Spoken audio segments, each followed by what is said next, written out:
Star YouTube channel study with fun. আশা করি সবাই ভালো আছো। তো আমাদের আজকের টপিক হলো সপ্তম শ্রেণীর প্রথম অধ্যায় পরিবেশ বা এনভায়রনমেন্ট। ঠিক আছে, তো প্রথম কি পরিবেশ যেহেতু, তাহলে আমাদের কি জানা দরকার?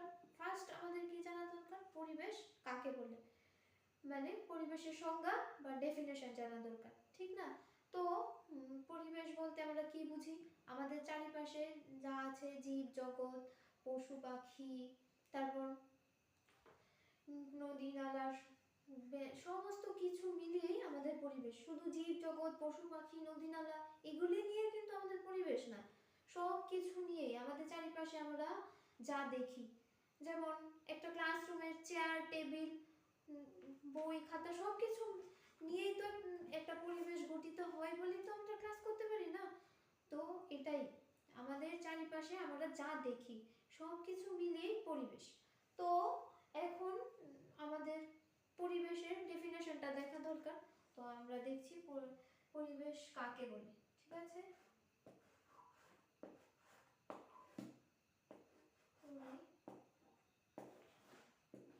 পরিবেশ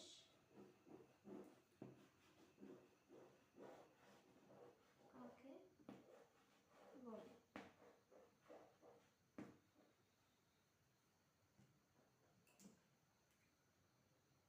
পরিবেশ কাকে বলে বা এনভায়রনমেন্ট কাকে বলে? ঠিক আছে, পরিবেশের ইংরেজি হচ্ছে এনভায়রনমেন্ট, সকলেই জানো।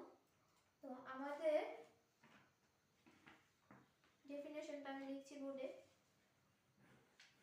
আমাদের চারিপাশে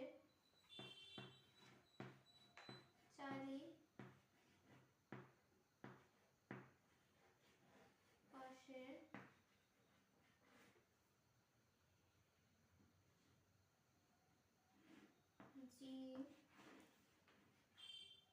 জগৎ,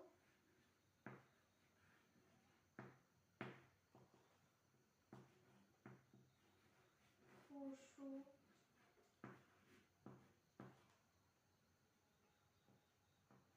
পাখি,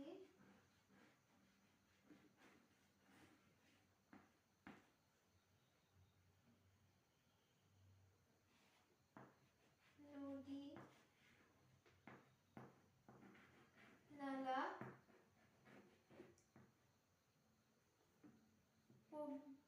ইত্যাদি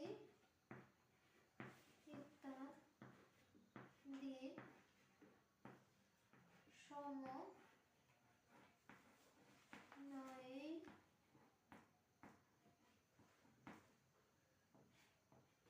পরিবেশ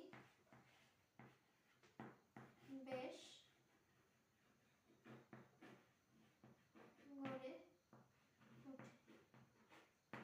অর্থাৎ আমি বোঝাতে চাইছি যে আমাদের পরিবেশ জীবজ অজীবজ সকল কিছুর ভিত্তিতেই কিন্তু আমাদের পরিবেশ গড়ে। যেমন জীবজ অজীবজ কেন বললাম?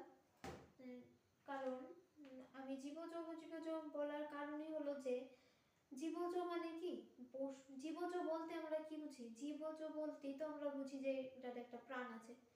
যেমন পশু পাখি ওগুলির তো প্রাণ আছে না, জীবজগতের তো প্রাণ আছে, গাছেরও তো প্রাণ আছে না। ওই গাছপালা পশু পাখি সব কিছু নিয়েই তো পরিবেশ গড়ে ওঠে। আর অজীবজ কেন বললাম আমি? অজীবজ বললাম এর কারণে চেয়ার টেবিল এগুলি তো জড় বস্তু না, তো এগুলিও তো আমাদের পরিবেশেরই অংশ। তার জন্য আমি অজীবজ বললাম, মানে বায়োটিক অ্যাবায়োটিক এই দুইয়ের সমন্বয়েই আমাদের পরিবেশ গড়ে ওঠে। ঠিক আছে, তো এখন পরিবেশ তো বললাম, এখন পরিবেশ যে গড়ে ওঠে, যে কোনো জিনিসেরই কিছু জিনিস যেমন আমরা বানাতে যাই তখন কি কিছু মেটেরিয়াল থাকে, যে কোনো জিনিসেরই একটা মেটেরিয়াল থাকে। ঠিক এইভাবে আমাদের পরিবেশেরও কিছু উপাদান আছে, কিছু মেটেরিয়ালের ভিত্তিতে আমাদের পরিবেশ গড়ে ওঠে না। তো আমাদের পরিবেশ কাকে বলে, পরিবেশ কাকে বলে এটা আমাদের জানা দরকার ছিল। এখন শুধু পরিবেশ কাকে বলে জানলেই তো চলবে না, আমাদের এখন উপাদান সম্বন্ধেও জানা দরকার, ঠিক না? তো আমরা এখন জানবো পরিবেশের উপাদান সমূহ। পরিবেশ কি কি উপাদানের ভিত্তিতে গড়ে ওঠে। পরিবেশ বা এনভায়রনমেন্ট কি উপাদানের ভিত্তিতে গড়ে ওঠে। তো এখন আমরা জানবো পরিবেশের উপাদানসমূহ। তো আমি তোমাদের একটা ডায়াগ্রামের মাধ্যমে বুঝিয়ে দিতে চেষ্টা করছি, কারণ ডায়াগ্রাম করে দিলে তোমরা বুঝতে সুবিধা হবে, ঠিক আছে।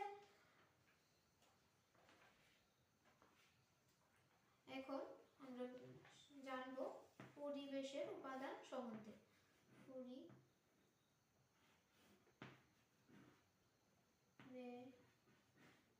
পরিবেশের উপাদান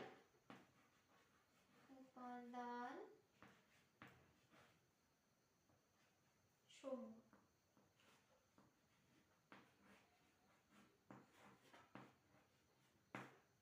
এখন এগুলির তো কিছু ভাগ থাকে না, ওই ভাগগুলি আমি তোমাদের একটা ডায়াগ্রামের মাধ্যমে দেখাচ্ছি।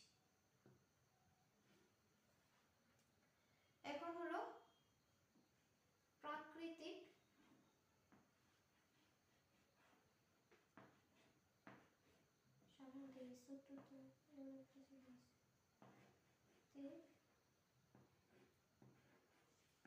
পরিবেশ।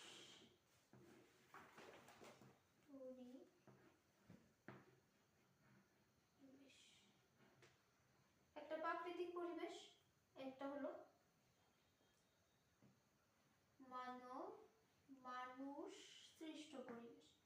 মানব সৃষ্ট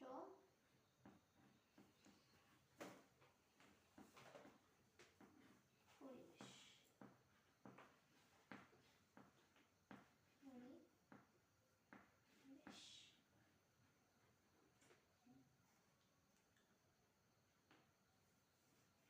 আরেকটা হলো কি,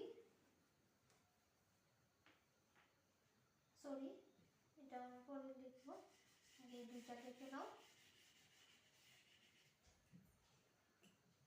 প্রাকৃতিক পরিবেশ। তো প্রাকৃতিক পরিবেশের মধ্যে কি কি আছে দেখো। প্রাকৃতিক পরিবেশের ভাগগুলি আমি দেখাচ্ছি। প্রাকৃতিক পরিবেশের মধ্যে কি কি থাকবে। প্রাকৃতিক পরিবেশ বা ন্যাচারাল এনভায়রনমেন্ট, ঠিক আছে। বায়ুমণ্ডল,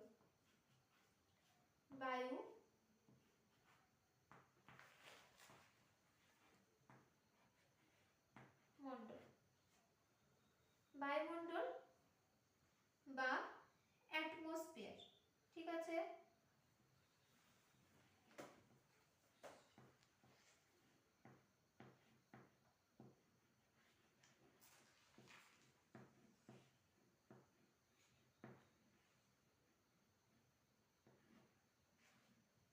বায়ুমণ্ডল বা অ্যাটমসফিয়ার,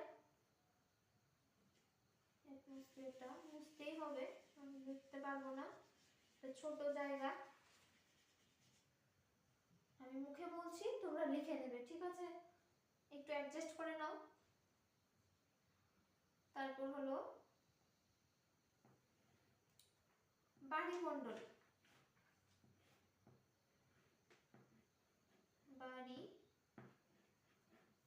মণ্ডল বা কি হাইড্রোস্ফিয়ার, ঠিক আছে।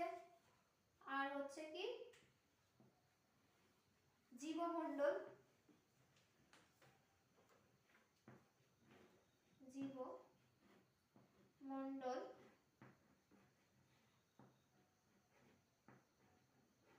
জীবমণ্ডল বা বায়োস্ফিয়ার। আর একটা হচ্ছে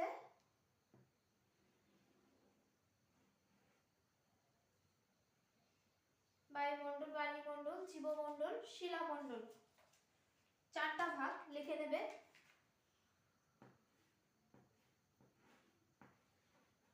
শিলা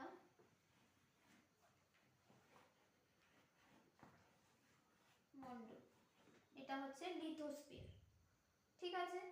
তো তোমরা লিখে নাও, তারপর আমি মানব সৃষ্ট পরিবেশটা লেখাবো, কারণ বোর্ডটা ছোট, মুছে ফেললে তো আর তোমরা লিখতে পারবে না, তার জন্য। তো আমি তোমরা লিখতে আমি বলছি বায়ুমণ্ডল এর মধ্যে, বায়ুমণ্ডল মানে কি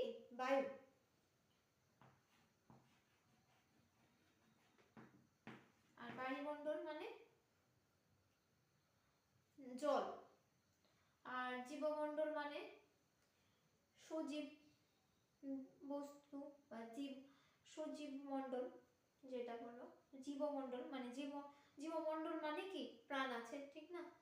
আর শিলামণ্ডল মানে ভূমি, ঠিক আছে? তো ওইটা তো লিখতে পারলাম না, বায়ুমণ্ডলের ইংরেজিটা, জীবমণ্ডল ইংরেজিটা, শিলামণ্ডল ইংরেজিটা। তো আমি বলছি, তোমরা লিখে নেবে, ঠিক আছে? বায়ুমণ্ডল মানে অ্যাটমসফিয়ার, বায়ুমণ্ডল মানে হাইড্রোস্ফিয়ার, জীবমণ্ডল মানে বায়োস্ফিয়ার, শিলামণ্ডল মানে লিথোস্ফিয়ার, ঠিক আছে? তো আশা করি সবাই লিখে নিয়েছো। লেখার সময় আর ক্লাসটা শুরু হওয়ার সাথে সাথে তোমরা পেন, তারপর নোট, বুকটা নিয়ে বসবে, কারণ না লিখলে তো আর মনে রাখতে পারবে না, তো লিখে নেবে, সঙ্গে সঙ্গে লিখে নেবে। বোর্ডটা যেহেতু ছোট তাই একটু অসুবিধা হয়, একটু অ্যাডজাস্ট করে নেবে। তো এখন আমি বলছি মানব সৃষ্ট পরিবেশটা।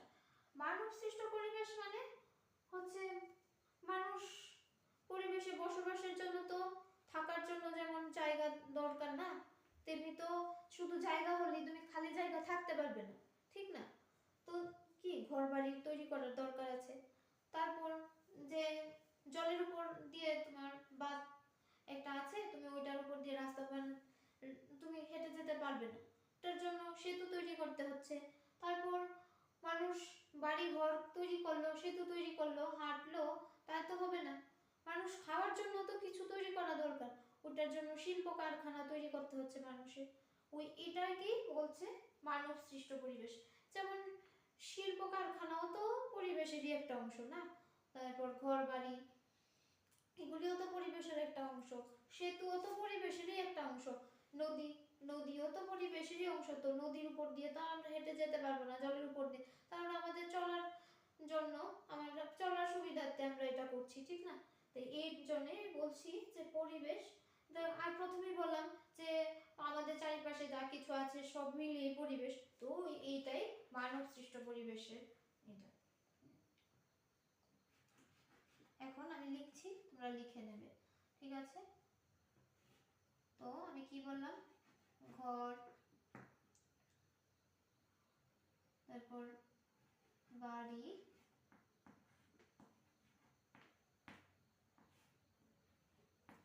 সেতু, এগুলি হলো মানব সৃষ্ট পরিবেশের অংশ। আরো অনেক কিছু আছে, শিল্প কারখানা আছে,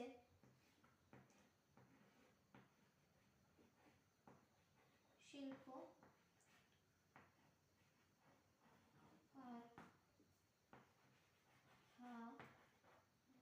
যেটাকে আমরা ইন্ডাস্ট্রি বলি।